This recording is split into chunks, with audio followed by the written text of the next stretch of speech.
when a Straddler has a kid, the first thing they notice is that this kid is not working class. There's nothing in this kid about I'd like that. to be my kid's kid or something like that. Yeah, exactly. And so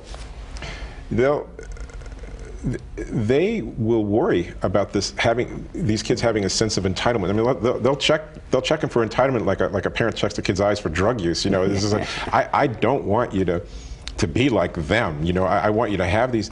I want you to have these characteristics that the modesty or the work ethic or this sense of family and these kinds of things. But how can you keep a child from having this sense of entitlement, this cultural capital, when you are lavishing them with books and games and just you are now the person chauffeuring them around from activity to activity, and you've become a fully integrated member of the middle class, and that child will be too. Well, some people said to me they wonder what gets lost when that kid grows up. You know, what do they have? What won't they have? And they have a hard time expressing that because they say, well, I had this life of relative deprivation. You know, we worried about having the electricity turned on, or we worried about there being turn off the lights. Oh, that was always a big thing. Yeah. One person I talked to said, you know, they remembered as children having to be silent in the house while the bill collectors came. So, I mean, that's certainly nothing you want your kid to have to go through.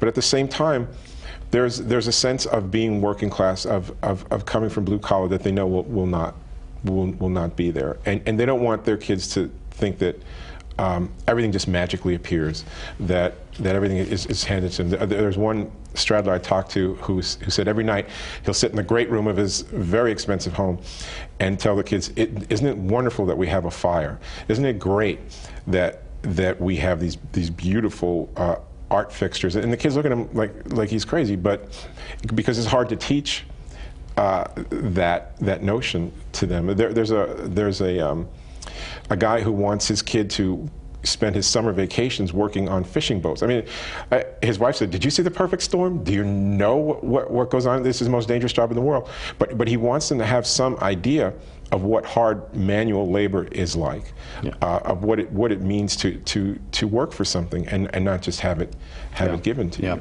And you also talk, and boy, this resonated with me. I only hope that I do the right thing in this regard.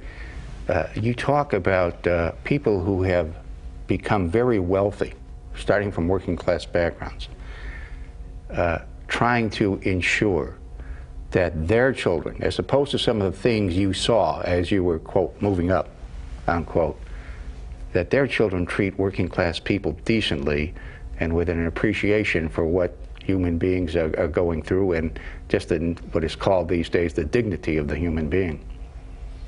There's a Boston investment banker I spoke with who started crying when he was talking to me about hoping that the people he worked with, and by the people he worked with, I mean by the janitors, by the support staff in his building, hoped that they didn't think that he was some kind of Harvard snob, he said, who didn't care about people.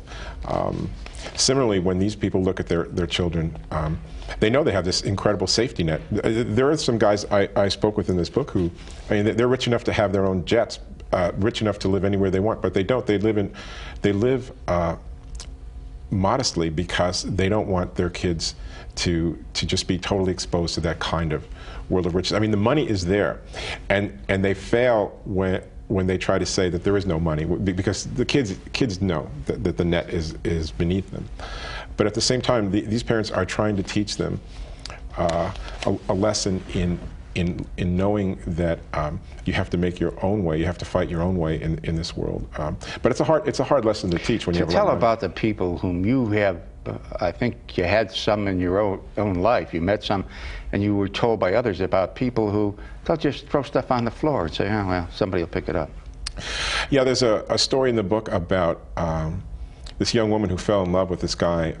She called them the Trustafarians. You know, these trust fund kids who think that they're bohemians. You know, and they go to college and I mean, once they leave college, they'll snap right back into that kind of the way Daddy and Mommy want them to be. But for the time being, they're out there. And this one woman talked about just being so in love with this guy, and they would follow the Grateful Dead around the country. Just this crazy kind of hippie life. They were both drinking beers one night, and it was time to go. And the girl said, "Well, let me just put the beer can down somewhere," and the boyfriend, the trustafarian, just knocked the beer can out of her hand and said, "They have people here to clean that stuff up. Let's just get out of here." And she knew at that second that she wasn't in love with him anymore. She knew at that second that the differences between them were so great that there could be no future. It was her people that do the cleaning up. Exactly. This excerpt is brought to you by the Massachusetts School of Law, the leader of reform in legal education and a leader in multimedia education for the public. To view the full interview and for a full listing of MSL's programs, log on to mslaw.edu.